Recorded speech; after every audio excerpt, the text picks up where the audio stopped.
When my child asked me, "Why should I pray?"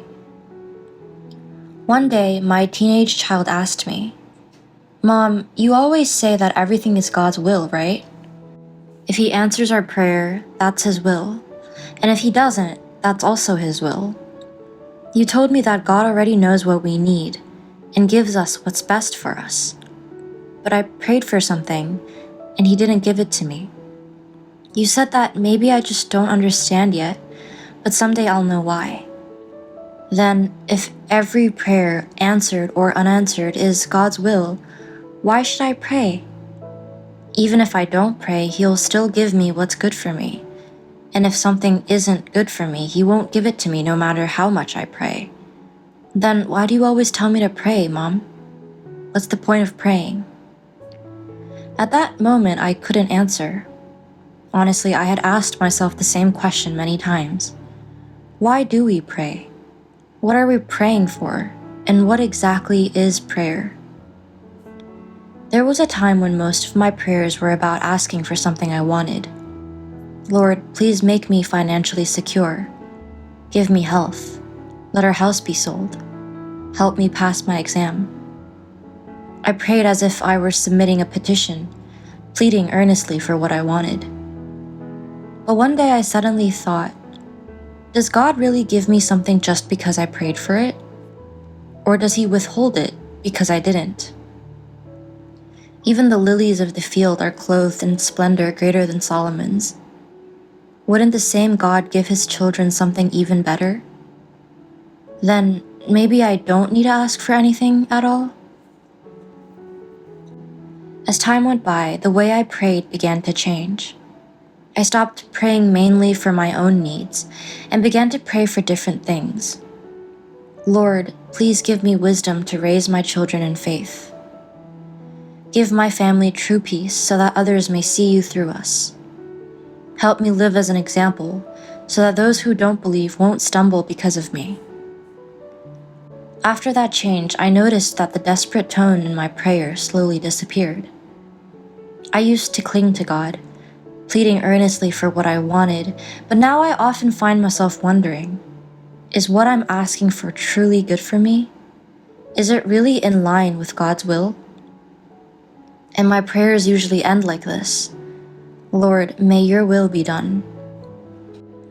As I kept asking myself what true prayer really means, I began to ask God even more often. At night, before going to bed, I would ask, Lord, why should we pray? What is the true meaning of prayer? What kind of prayer pleases You? The next morning during breakfast, I wanted to answer my child's question from the night before. I didn't have a clear answer, but it felt as if God gave me the words I needed. I'm not completely sure, I said, but this is what I think prayer is. You don't always have to tell me you're hungry, do you? Even when you don't say it, I still prepare meals. When the seasons change, I buy you clothes. I know what you need and I try to give you the best. Sometimes I give even when you don't ask, and sometimes I don't give even if you ask, because I know it might not be good for you. But imagine if you said to me, Mom, I don't want to talk to you anymore. You'll give me what I need anyway, so what's the point? That would break my heart. Because that would mean you only talked to me when you wanted something, not because you loved me. Of course, I would still give you what you need, but my heart would be sad. I want you to love me, to talk with me, and to share your thoughts and feelings with me, not because you want something, but simply because you love me. That's what prayer is like with God. Prayer is not just asking for things, it's talking with Him. It's sharing your heart, your joys and sorrows, your questions and gratitude. When you see a beautiful flower and say, God, how can something be so beautiful? That's prayer. When you feel sad and whisper, Lord, why does my heart hurt so much? That's prayer too. Prayer is not only asking and waiting for an answer. It's building a relationship through constant conversation with Him. Then how can I hear God's voice? My child asked. Listen carefully, I said. God is always speaking. To hear him, you need a heart that's willing to listen. He speaks through the Bible, through friends or family, through things that happen in your life, sometimes through the weather or nature itself. Even a flower blooming by the road can carry a message from God. God speaks in many ways, but to hear him, we must prepare our hearts. When we pray, we open our hearts to him, and when we truly listen, he will surely answer. God already knows everything we need.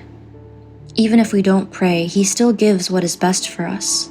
But prayer helps us draw closer to him. Just as I long to talk with you every day, God longs to talk with us too. Through prayer, we come to know his peace, his joy, and his love.